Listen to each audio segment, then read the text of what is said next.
Welcome to this episode of the Million Dollar Mastermind, where we get real world insights on winning from people who have accomplished amazing things. I'm your host, Larry Weidel, and let's get going. Tom, let's talk about behind the scenes, things that don't get covered enough, but you wind up using your father was a fountain of nonstop positive programming. Mm-hmm. And, he just understood things in a way, and he really good at verbalizing things, the great thing about having the nutshells, or what people would even say are cliches, is that they work. Yeah. And you can remember them. I mean, when you can rattle it off like that, you can remember those things, and remembering is the key to using them. So when you're in those situations that things come to you, and you know how to, you were talking about with your son, he had the big injury, and you immediately knew how to go in there, not minimize the thing, not explain it away, but then say, now, how are we going to look at it and use it as a life lesson for him, Yeah. And so when you're, what are things, off the top of your head, what are things that you say to yourself from a self-coaching standpoint, and you find yourself using these are things that have been, some of them may have been with you from the beginning, you don't even know where they all came from, but you use them again and again and again. Some of, a lot of them we've already heard because Right. they've come out, but things that you're kind of surprised, you kind of surprise yourself they have so much widespread application, and you use them. They become part of your marrow. This is when you evolve with these things, you become a certain kind of person, but it's because of principles, concepts, sayings. And, I've got, like the top 10, we all have, you can't think of them all the time. We have about 10 top things or so that we go to when we're sorting through problems or situations we can't understand. What are things that you are helpful to you, that are like benchmarks or gives a skeletal structure for stability in staying on track in your life? Well, that's interesting. My dad was great on studying Proverbs, which I used to be great at, and I've gotten a little bit away from. If we're going to have a little bit of a come to Jesus meeting right here and understand that. But I think one of the things that sticks with me is a saying that Tom Hopkins really taught us: I'm not judged by the number of times, but the number of times that I succeed. And the number of times that I succeed is in direct proportion to the number of the times I fail and keep trying. So as part of that process, that's one that I'm constantly thinking about. When we got started in our business, and I was out, trying to do my thing with sales to start, I talked to 70 families, and I had zero success on the first 70 families that I talked to. And so I say to myself, geez, is this really me, or am I really somewhere in the 4 stages of competence? I understand I've passed the unconsciously incompetent state because I already know that I don't know. But as I move to the consciously incompetent stage, I know that there's so much more I have to do and have to get good at. So a lot of times I kind of look at those 4 stages of competence. Of course, the third one being consciously competent. I'm still working on getting better. I'm still working on getting proficient, but I'm not there yet. So that number 4, I can be unconsciously competent, and the words can just roll off my tongue and out of my being, because that's where my dad was great. He internalized the things he wanted to learn. You know, Larry, so many times people go to a meeting, they take notes, or they do it online, they're listening to a podcast, they take notes, and then they, out of sight, out of mind, put those notes aside, and they never get back to studying them again until they said, wait a sec, what did that one guy, Tom Safford, said something on a podcast, and they go searching for those notes. Where my dad took it as saying, okay, what can I learn from what I just watched? I just spent an hour watching something. What can I learn? And then do I want to internalize it? And then if I want to internalize it, then I am going to make sure that I make that part of my being. He was fabulous at it. And one of those that then got passed on to us is when I said we were brought up to know that we could do anything and have anything we wanted. A lot of parents just use that as kind of lip service. Right. And we kind of looked at it because he would say to us something that, again, Andrew Carnegie had told him. He said, all riches and all material things that anyone acquires through self-interest begin in the form of a clear, concise mental picture of the thing one seeks. And you say to yourself, I say to myself on a daily basis, okay, where am I headed? What do I want? What do I, okay, we just did that. We checked that off the list, off the goal list. Okay, now what? Where are we headed? Well, we've already started working on, other things in order to get there.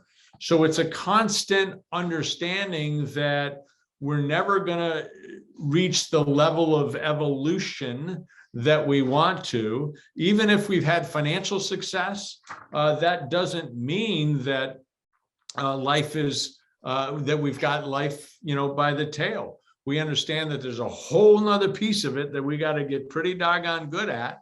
And that I need to understand, if I'm going to pursue my mission, I got to live my life with a sense of dignity, and I got to embrace problems as opportunities and look at things as solutions instead of problems, and all those kind of things that just became, part of a principle of who I am, that I've got to cultivate my character and my spirit, and I got to keep adjusting to needs of not only of mine but of my loved ones. And then one of the biggest principles, came from Winston Churchill: never, never, never, never quit. We're all going to be faced something in our life where the easiest thing to do is quit. That's the easy route, is to quit, whether it's on a marriage, whether it's on a business, whether it's on a friend. That's the easy thing to do. But in order to not do that, you've got to have that daily introspection to say, okay, how'd today go? Even if I was just out golfing, Larry, okay, what did I do right? What did I do wrong? How many fairways did I hit? How many greens? What could I have done better? What changes can I make? A friend of mine the other day said to me, you understand that golf is just a series of immeasurable adjustments. Well, life's the same way, a series of immeasurable adjustments. So I think the thing that's made Leela and I and our business grow as rapidly as it has over the last 10 years, nearly doubling. In the next 4 years will be double of what it was 10 years ago. In the next 2 years, it'll be double of what it was 10 years ago. You say to yourself, well, I think it's because we're not real comfortable being comfortable. That was fantastic, Tom, that whole segment there. But you kicked it off by saying, I want to get this clear in my head: 70 presentations in a row. 70 in a row with zero success. 0 for 70. Man, talk about making a great convention speech. Exactly. It wasn't great living through that. Now, you are the son of the mighty Bob Safford. And he was my trainer. You figured it out, Larry. He must have thought, I've got the dumbest kid. No, I mean, just a classic example in our business of saying the right thing to the wrong people. I was simply in the wrong market. I was talking to the wrong people. I was an 18-year-old kid telling people at my country club, because that's the only people that I knew, that they were doing the wrong things with their money. So, I mean, Yeah. like, so there are these old people, these 35 to 40-year-olds. Right. I'm 18 and Yeah. I'm like, well, everything you've always been taught is wrong. Let me tell you what's right. And they're like, they use some words and it's all good. So once I found out where I needed to be talking to the right people, well, then it was fine because I never worried about doing the hard work necessary to be good at my trade. I just was talking to the wrong people.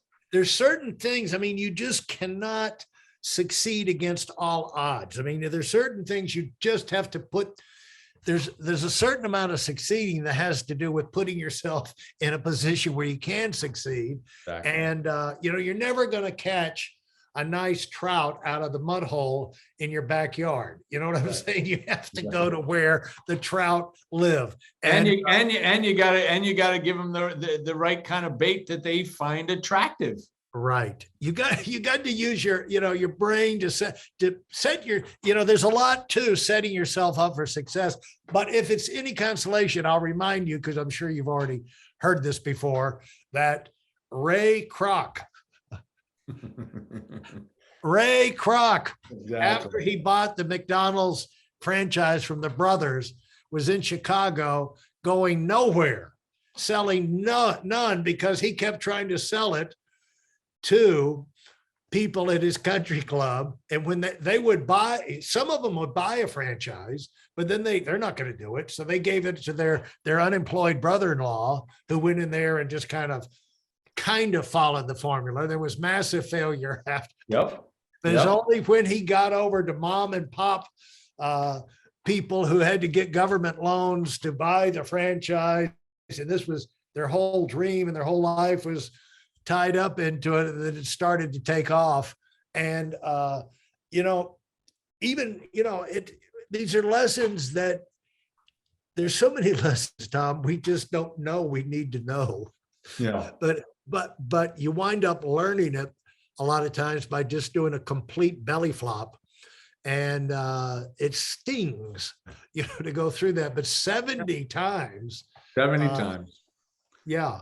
And then I took my securities test 7 times. It took me and I don't think I'm a dumb person, but I didn't spend the time necessary to be proficient.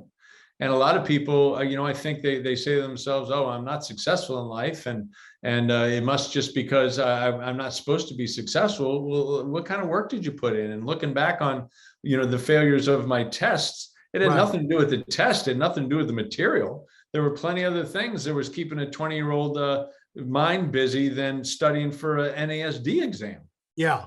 Now, how did your dad deal with you and keep you on track and going during that kind of, because we all are going to be dealing with people who go through those kind of things, or even ourselves when we're going through something new, starting something new. There's always areas that you explore that you're interested in. This may be great, and you don't get off to a great start, and you want to give it time to grow and all. What did your dad say to you, keep you on track through that type of thing? Well, through the process, it was always don't worry about this is not a failure. You are getting better. I would give him the presentation. He's like, yeah, you're giving it fine. Then it's the kind of, back in the day when they had carburetors, it was just a little carburetor adjustment in what I needed to do. And as soon as he saw that I was talking to the wrong people, we got talking to the right people. We made a list of the people that I could talk to.